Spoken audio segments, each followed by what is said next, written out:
Hello guys! Magandang araw at kumusta po kayong lahat? Etong video na to guys, nung linggo pa nga to. Ayan guys, pagkatapos nga pala namin nagsimba ay pumunta nga pala kami dito nga sa Kananga. Bibisita kasi ako sa mama ko guys at hihingi din ako ng mga gulay. At eto nga si Cheryl, sumama nga sa amin dahil matagal na nga din daw siyang hindi nakapasyal nga doon. Matagal na talaga silang hindi nakapasyal doon sa Kananga guys kasi nga alam nyo na meron na nga silang pasok at sobrang gipit din kasi ngayon guys kaya kapag pumapasyal ako nga dito ay yung kasama ko lang ako at yung asawa ko, hindi ko na sinasama yung mga bata kasi mahirap na kasi guys, malaki kasi yung pamasahe kapag isasama ko nga sila kasi hindi nga kami magkasya nga dito sa motor nga namin. Ayun guys, nagbiyahe kaagad kami papuntang Kananga at sa mga oras na yan ay alauna pa nga yan ng tanghali at sobrang init talaga. Ayun guys, pagdating nga namin dito ay kumuha kaagad ako ng panungkit nga dito nga sa puso ng saging kasi gusto ko kasi kumuha nga ng puso ng saging at mataas naman yung saging guys kaya kailangan ko talaga ng panungkit. At ayan, sabi ko nga sa anak ko kay Cheryl na videohan nga niya ako kasi nga ibang mag-video guys kasi yung mga pamangkin ko ay naglalaro pa nga sila, sobrang busy nga nila kasi wala silang pasok kaya naglalaro sila. Kaya si Cheryl na rin yung pina-video ko nga kasi yung asawa ko ay kausap nga si mama at saka si papa. Kailangan kasi namin makabalik nga kaagad sa Ormoc guys kasi nga meron pa nga yung duty yung asawa ko kasi panggabi yung duty nga niya ngayon. At ayan, sobrang nahihirapan talaga ako sa pagsungkit nitong puso guys kaya nagpatulong na nga ako sa pamangkin ko para makuha nga to. Kaso nga lang ayaw talaga. Sobrang nangangawit na yung kamay ko guys pero hindi ko pa talaga nakukuha yung puso nga ng saging kaya lumipat na nga lang ako dito nga sa may papaya. At etong papaya ng mama ko guys, sobrang taas na talaga nito. Ang sipag kasi nito bumunga guys. Dati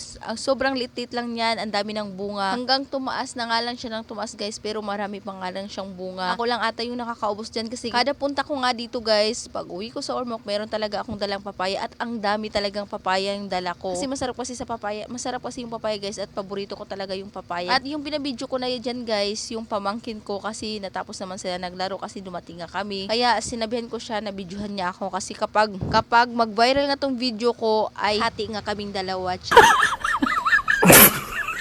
At sobrang nangalay na talaga ako sa mga time na yan guys. Paano ba naman kasi sobrang taas kasi nitong papaya guys. At nung nakakuha na nga ako ng 100,000 pirasong papaya cherries. Wow! Ayan, tumigil na kaagad ako kakasungkit kasi sobrang hawi na talaga yung mga kamay ko. Tinulungan naman ako ng pamangkin ko magpulot nga nitong mga papaya na sinungkit ko. At eto palang videographer ko guys. Tignan nyo naman, nakaupo nga siya dyan dahil nga nangangalay na din yung kamay niya guys kakavideo nga sa akin. At ayan, eto mga kapatid ko at pamangkin. Etong isa kong kapatid guys, inaayos nga niya yung lambat kasi mamaya daw ay maglalambat nga sila sa sapa para meron nga silang pang-ulam. At kapag nasa probinsya ka talaga, hindi ka talaga magugutom kapag kumikilos ka lang kasi marami nga ditong makakain. At pagkatapos naman, konting kwentuhan lang guys kasi nga hindi kami pwede magtagal dito kasi meron pa nga trabaho yung asawa ko.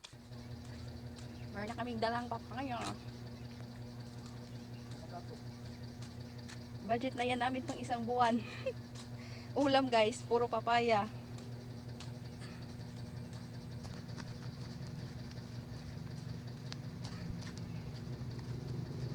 Gao sa ka.